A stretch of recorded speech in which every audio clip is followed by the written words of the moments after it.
महाराष्ट्रामध्ये तुम्हाला भुईसपाट करणार तर एकमेव प्रकाश आंबेडकर राहणार. यांना त्या प्रकाश आंबेडकरला झुलवण्यामध्ये इंटरेस्ट आहे, हे प्रकाश आंबेडकरांनी ओळखलंय. 22 जानेवारीला अयोध्येमध्ये राम मंदिराचं उद्घाटन होतंय आणि अख्खा देश ज्या राम मंदिर उभारणीसाठी अनेक वर्षापासून भांडत होता ते स्वप्न साकार होतं. परंतु हे स्वप्न साकार होताना काही लोकांनी दुधात जसा मिठाचा खडा टाकावं त्या पद्धतीचे वक्तव्य करायला सुरुवात केली. मग राम मंदिर तुमच्या प्रॉपर्टी आहे का? राम मंदिर तुमचं आहे का? तुमच्या नावाचा 7/12 आहे का? याला निमंत्रण दिलं, त्याला निमंत्रण दिलं नाही, आणि असे अनेक प्रश्न निर्माण करून जो अत्यंत चांगला कार्यक्रम आहे त्याला कुठेतरी गालबोट लावायचा प्रयत्न करत आहेत. ज्याला कुणाला रामलल्लाचं दर्शन घ्यायचं त्याला कुणी थांबवलेलं नाही, कुणी त्यांना जाण्यापासून रोखतही नाही. परंतु प्रत्येक ठिकाणी आपलं वर्चस्व किंवा आपलं प्रतिनिधित्व ठळकपणे दिसावं यासाठी जो काही हा अट्टहास चालू आहे ते मला वाटतं योग्य नाही. आणि म्हणून मी सर्वांना विनंती करणार आहे, अनेक वर्षानंतर मिळणारा आनंद यामध्ये विघ्न टाकायचा प्रयत्न कोणी करू नका. दुसरा जो काही अनेक माध्यमातून प्रश्न विचारले जातात तो उबाठा गटाचे काही जे सर्व आहेत, पक्षप्रमुख कोण आहेत माहीत नाही, परंतु जे सर्व आहेत ते संजय राऊत त्यांनी आघाडीबद्दलचं काही वक्तव्य केलं. महाराष्ट्रामध्ये बीजेपी, शिवसेना आणि अजितदादांचे राष्ट्रवादी आम्ही मिळून 45चा आकडा पार करणार आहोत असं म्हटल्याबरोबर त्यांच्या पोटात दुखायला लागले. आणि अत्यंत नीचपणाचं वक्तव्य त्यांनी केलं की म्हणजे एकनाथ शिंदे आणि अजितदादाच्या कुबड्या घेऊन भाजप पुढे चाललं, त्याच्यामुळे त्यांच्या सीटा वाढणार आहेत. मग हे किती सीटे लढवणार आहेत? यांना किती तिकीट मिळणार आहेत? आघाडी मग जर झाली तर, आघाडी होणार नाही, पण जर झाली तर हे 15 ते 18 सीटाच्या वर सीट हे लढू शकणार नाही किंवा त्यांना ते देणार सुद्धा नाही. मग शरद पवारचा बांबू आणि काँग्रेसचा बांबू, त्याला टेकू म्हणा किंवा बांबू मागून घेऊन हे सुद्धा आघाडी करणारच आहेत ना. मग इतराचं पायचं वाकून स्वतःचं ठेवायचं झाकून ही जी पद्धत आहे ही पद्धत मला वाटतं चुकीची आहे. अनेक स्टेटमेंट दर दिवशी करत जात असतात. बडगुजरच्या प्रकरणामध्ये कोणता फोटो कोणता तरी ऑनलाईन त्यात दाखवलं की भाजपचे काही कार्यकर्ते पदाधिकारी होते. अरे हो द्या ना त्यांची चौकशी. तुम्ही चिंतन करायला गेले होते ना. त्या बडगुजरला वाचवण्याचा प्रयत्न हे करत नव्हते, तर बडगुजरच्या माध्यमातून यांनी केलेलं जे काही गोंधळ आहे तो उघडकीस येऊ नये म्हणून बडगुजरवर हे दबाव टाकण्यासाठी नाशिकला गेले होते. म्हणून संजय राऊत तुम्ही आता वाचणार नाहीत हे निश्चित झालेलं आहे. तुम्ही चिंता स्वतःची करा. बडगुजरने जे केलंय कुणाच्या आदेशानुसार केलंय, कुणाच्या हुकमाचा ताबेदार तो होता, कुणामुळे तो फार्म हाऊसवर गेला होता, हे सर्व बाहेर येणार आहे. म्हणून आता चिंता त्यांनी करू नये. आणि त्यांना एक सल्ला असेल, ते कुणाचं ऐकत नाहीत. जोपर्यंत उबाठा गट डुबवल्याशिवाय त्यांना चैन पडणार नाही याची मला कल्पना आहे. ती सुपारी ज्यांनी घेतली तो हे पक्ष तर संपवलेच, आता संपवण्यासारखं काही राहिलं नाही, पण ते संपवल्याशिवाय शांत बसणार नाही. तरी मला त्यांचा त्यांना सल्ला असेल की कृपया करून जे काही राहिलेले ते वाचवण्याचा प्रयत्न करा. उगाच इतरावर टीका करून आणखीन त्यांना संपवून तुम्हाला तुमच्या मनाला शांती मिळणार नाही असं कृत्य करू नका, जेणेकरून महाराष्ट्राची जनता तुम्हाला जोडे मारेल. 31 डिसेंबरला रात्री 1 वाजेपर्यंत दारू दुकाने सुरू ठेवण्याचा निर्णय घेतला आहे. या निर्णयाची खिल्ली उडवताना अंबादास दानवे म्हणाले की हातगाड्यावर दारू वाटली तरी काही हरकत नाही, मंत्रालयात सुद्धा एखादं दारूचं दुकान उघडून द्या. हे आज झालंय का? 31 डिसेंबरला 1 वाजेपर्यंत वाईन शॉप चालू ठेवायचा निर्णय आज झाला. 2.5 वर्षात दिसलं नाही? डोळ्यात काही गेलं होतं त्यावेळेला? 2.5 वर्षात हे नव्हतं का? कसले वक्तव्य करताय तुम्ही? 2.5 वर्षामध्ये एक 31 डिसेंबर असा दाखवा की 1 वाजेपर्यंत दुकान बंद होते. त्याच्यापूर्वी 10 वाजता बंद झाली होती. अनेक वर्षापासून 1 वर्षाचा शेवटचा दिवस म्हणून काही लोक आनंद साजरा करतात, तेही घरात. त्यांना कुठेही असा रस्त्यावर धिंगाणा करायला कुणाला अलाव केलेलं नाही. आणि जोला आनंद साजरा करायचा असेल तर त्यांनी कोणतंही गैरकृत्य करू नये अशी सगळी व्यवस्था पोलीस यंत्रणेमार्फत सुद्धा केली जाते. म्हणून अशा छोट्याशा गोष्टीवर राजकारण करण्याचा प्रयत्न करू नका. दिवाळी मंत्रालयात दररोज दुकान उघडा असं त्यांचं वक्तव्य आहे. हा, मंत्रालयात का उघडा मंत्रालयात उघडण्यापेक्षा आम्ही बांद्रापासून सुरुवात करतो, वरळी मार्ग मग मंत्रालयाकडे जातो. ते असं म्हटले की यांनी करायचे तर मग हातगाड्यावर बी दारू ठेवा, लोकांना पडू द्या, लोकांना लोळू द्या, हे सरकारला बघायची इच्छा असेल. फुटाणी शनिवाल्यांना पण रात्री परवानगी द्यायची आहे रस्त्यावर. बांद्रापासून सुरुवात करू, वरळी मार्गे मंत्रालयाकडे जाऊ. ते काय कारण तुमचे मित्र अरे असं कसं बोलतात? हे चालतंय का? काय बोलायचं जर तर तारतम्य ठेवा ना. कोणत्या पदावर आहात तुम्ही? त्या पदाची गरिमा ठेवा. चणे फुटाने लोक विकणारे लोक आज पैदा झाले. 31 डिसेंबर आज साजरी व्हायला लागली. अहो, तुम्हीच लोक गुलाबाची फुलं देता ना व्हॅलेंटाईन डेला. या गोष्टी कशाला सांगता आम्हाला? सामना अग्रलेखातून टीका करण्यात आली आहे तुमच्यावरती. त्यात असं म्हटलंय, मोगलांना आपल्या लेखी सुना देणाऱ्यांची कदर महाराष्ट्राने कधीच केली नाही. मिंध्यांनी हीच मोगल नीती वापरली. हा शिवरायांच्या महाराष्ट्रामध्ये हे मंबाजी तुंबाजींनी लक्षात ठेवावं. त्यांनी आम्हाला इतिहास शिकवण्याच्या भानगडीत पडू नये. जर इतिहास काढला तर तुमचा इतिहास जो आहे तर मग मला त्यांच्याकडे जावं लागेल, ज्यांचे पतिदेव आता जेलमध्ये आहेत, ज्यांची संपत्ती 12 कोटीची संपत्ती आता शासन म्हणजे ईडीने जप्त केलेली, त्यांच्याकडे जाऊन तुमचा इतिहास काढावा लागेल. म्हणून इतिहास शिकवण्याच्या भानगडीत आम्हाला पडू देऊ नका. स्वतःचा इतिहास तपासा, नंतर इतिहासावर बोला. प्रकाश आंबेडकर म्हणाले की कुणी सोबत येत नसेल तर त्यांच्या लोकसभेच्या 48 जागा स्वबळावरती लढणार. प्रकाश आंबेडकरांबरोबर युती झाल्याचं भासून जी फसवणूक त्यांची करायचा प्रयत्न हे उबाठा गटाचे लोक करतायत, त्यांचे परिणाम त्यांना भोगावं लागणार आहे. सकाळची मी प्रेस ऐकली, त्यांनी सांगितलं की आम्ही राहुल गांधीकडे आणि सोनिया गांधीकडे प्रकाश आंबेडकराला घ्या अशी त्यांना आम्ही सूचना केलीत किंवा विनंती केली. प्रकाश आंबेडकरबद्दल सूचना करतो, विनंती करतो. महाराष्ट्रामध्ये तुम्हाला भुईसपाट करणारे तर एकमेव प्रकाश आंबेडकर राहणार आहेत. काँग्रेसचा काही विरोध नाही, राष्ट्रवादीचा काही विरोध नाही. कुणाचा विरोध आहे? एकही बैठक तिन्ही नेत्यांबरोबर झाली का? यांना त्या प्रकाश आंबेडकरला झुलवण्यामध्ये इंटरेस्ट आहे, हे प्रकाश आंबेडकरांनी ओळखलंय. म्हणून प्रकाश आंबेडकर सुद्धा यांना झुलून त्यांची जागा निश्चित दाखवल, हे मात्र निश्चित आहे. प्रकाश आंबेडकरांना तुमची काय ऑफर? यावं, प्रकाश आंबेडकरांनी केव्हाही यावं. त्यांचं एक आदरस्थान आमच्याकडं आहेत, मनातही आहेत आणि पक्षातही आहेत. त्यांनी जर आले तर आम्हाला तर आनंदच होईल. निश्चित आम्ही त्यांचं वेलकम करू, रेड कार्पेट टाकून. जरांगे पाटील 20 जानेवारीला मुंबईत उपोषणाला बसणार. 3 कोटी मराठा समाज घेऊन मुंबईत येणार, मुंबईत जाम करणार असं म्हणतात. सरकारसमोर हे संकट आहे मुख्यमंत्री एकनाथ शिंदे साहेबांच्या समोर. हे बघा, संकटाचा सामना करणं एकनाथ शिंदे सारख्या मुख्यमंत्र्यांनी स्वीकारलेलं ते आव्हान आहे.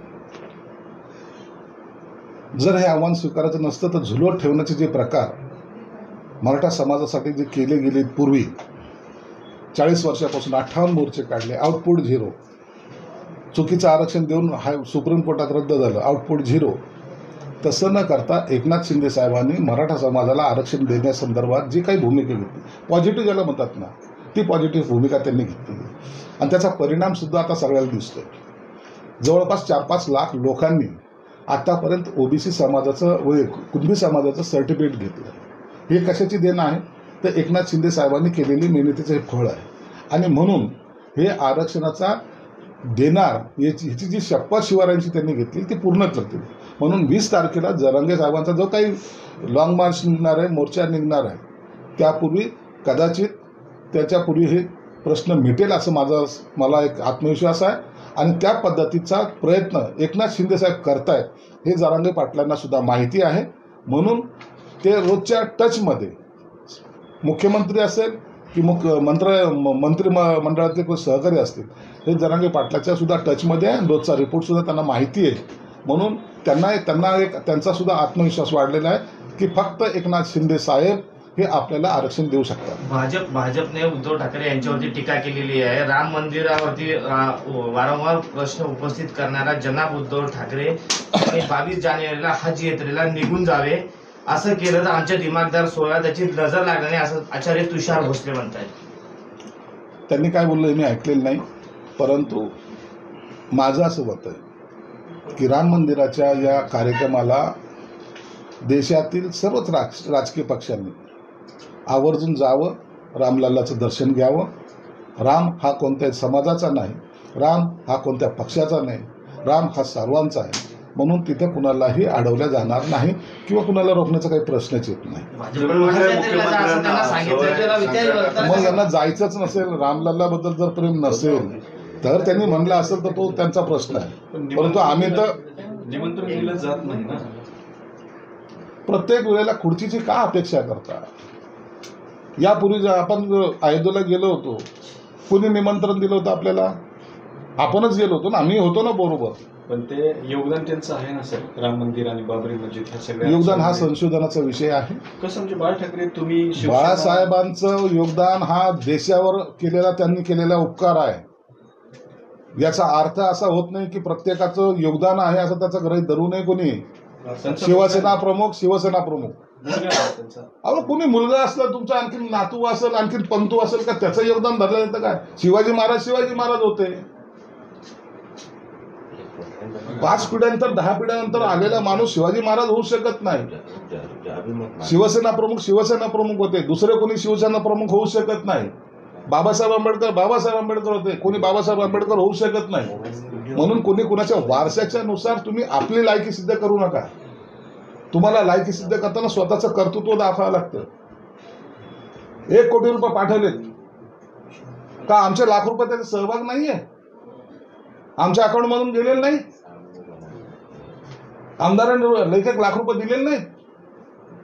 उगाच काही जे बोलायचं ठीक आहे, आपल्या पडद्या आडच्या गोष्टी ते राहू द्या.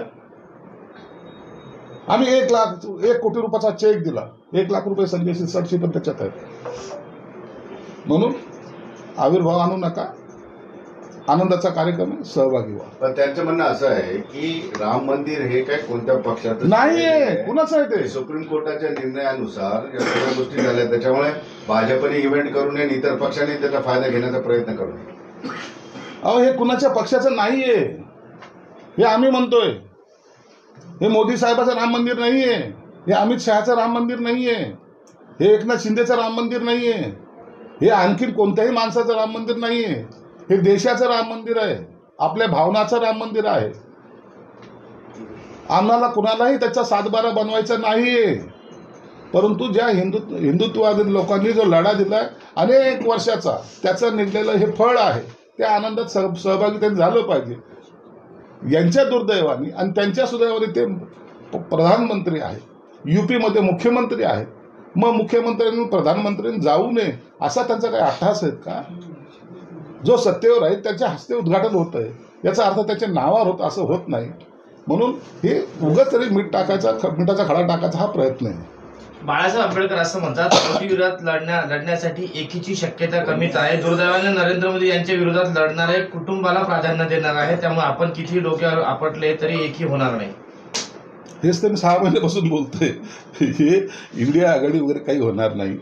महाराष्ट्रामध्ये सुद्धा ही यांची काय कोणती मोठी आघाडी ही सुद्धा होणार नाही.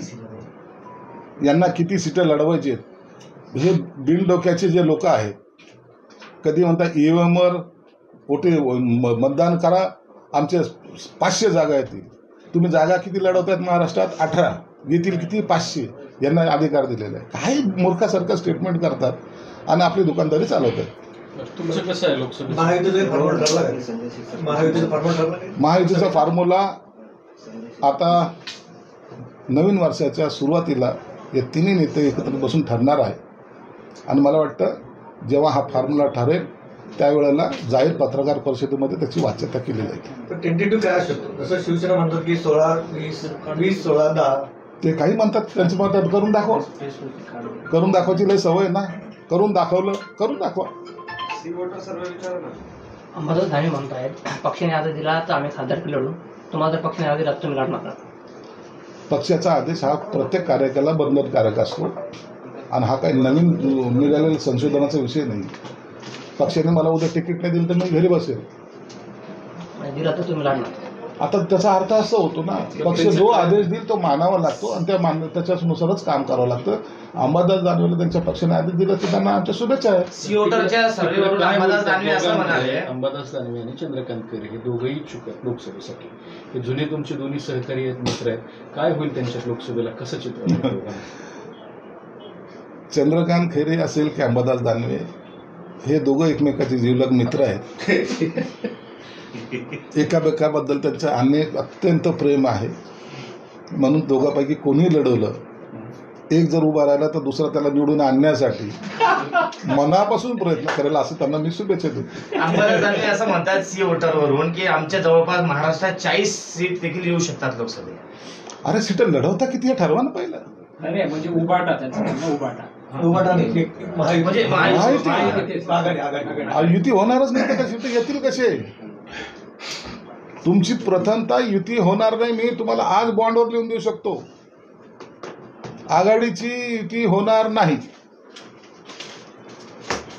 तुमची होणार निश्चित. आमची निश्चित होणार आहे.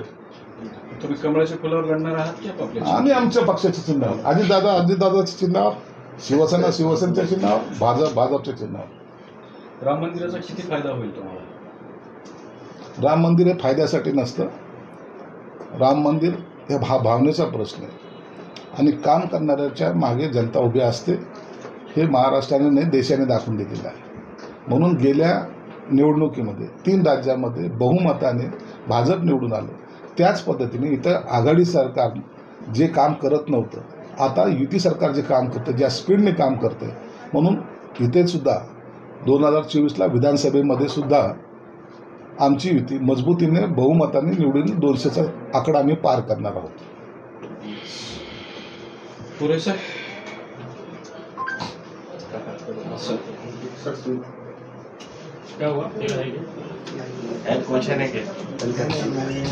संभाजीनगर तुम्ही मागणार की नाही सर?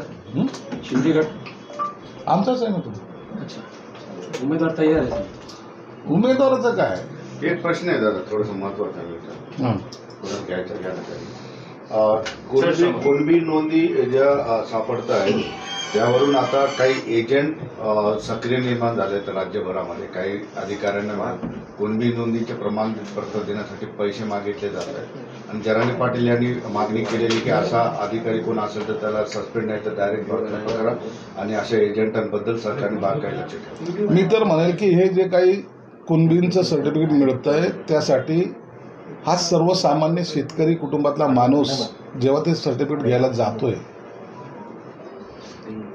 पायात चपला नाहीत, त्याच्या पोटात अन्न नाही, परंतु जर कुणबीचं सर्टिफिकेट मिळालं तर भविष्यामध्ये माझ्या मुलाचं भलं होणार आहे यासाठी जर तो सर्टिफिकेट आणायला जात असेल, त्यावेळेस जर कोणी एजंट पैसे मागत असेल किंवा त्याला अडवणूक करत असेल तर अधिकाऱ्याला सस्पेंड करणं तर दूर, मी तर सरळ सांगेन त्या अधिकाऱ्याच्या कानशिलात वाजवा आणि त्याला सांगा की माझा जो अधिकार आहे तो मला मिळाला पाहिजे. सरकारची भूमिका वठवेलच, परंतु हे जे असे मस्तवाल अधिकारी काही असतील, निवडक असतात, हे मी सर्वांबद्दल बोलत नाही, पण हे जे निवडक असतात हे समाजासाठी घातक असतात. हे समाजाचे द्रोही आहेत, म्हणजे याला म्हणतात समाजकंटकच म्हणलं पाहिजे यांना. यांचं पुन्हा त्या सर्वसामान्याचं रक्त पिणाऱ्याच्या कानशिलात जरी मारली तर ते गैर नाही असं स्पष्टपणे माझं मत आहे. दुसरा एक प्रश्न सर, जरांगे पाटील नेहमी भाषणात म्हणतात की आम्ही 2 कोटी 3 कोटी समाज मुंबईला येणार. तर येत असताना ते दुसरा एक मुद्दा मांडतात की आम्ही आमची सगळी सोय करतो, फक्त आमच्या ह्याची सोय करा मुंबईत. तर त्याच्याबद्दल सरकारची काय? सगळ्याची सोय होईल, टेन्शन घेऊ नका.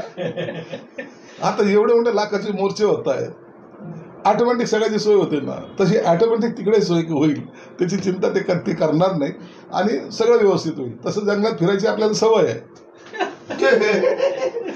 काहीतरी ठरले काय शेतकरी सर्वसामान्य शेतकरी त्याच्या घरात काय फ्लॅश थोडी आहे. सर्वसामान्य शेतकरी आजही गावखेड्यामध्ये जाल तर तुम्हाला काय सगळं फ्लॅश थोडी टॉयलेट बाथरूम आहे. तो बिचारा कष्टकरी येतो, तो कष्टकरी येतो. त्या सर्व संकटाचा सामना करायची त्याला सवय आहे आणि म्हणून त्याची चिंता करू नका, तो त्याचा मजबूत आहे. सर्वोच्च न्यायालयात टिकल करणार पिटिशन जे क्युरिटी पिटिशन क्युरिटी पिटिशन आता जेव्हा ऍडमिट झालं तर पॉझिटिव्हच करणार आम्ही. त्यासाठी आम्ही सगळा प्रयत्न चालू आहे. तो एक मोठा दिलासा आहे. धनंजय पाटील त्याच्या अँगलने विस्तारित दिलेली दिसते. नाही ना, मग तो एक दिलासा आहे ना मोठा. सुप्रीम कोर्टाने एखादा निर्णय जर पॉझिटिव्ह दिला तर सर्वच प्रश्न भेटतात ना. म्हणून म्हणजे लय मोठी गोष्ट आहे, ती घटनाच मोठी. यशस्वी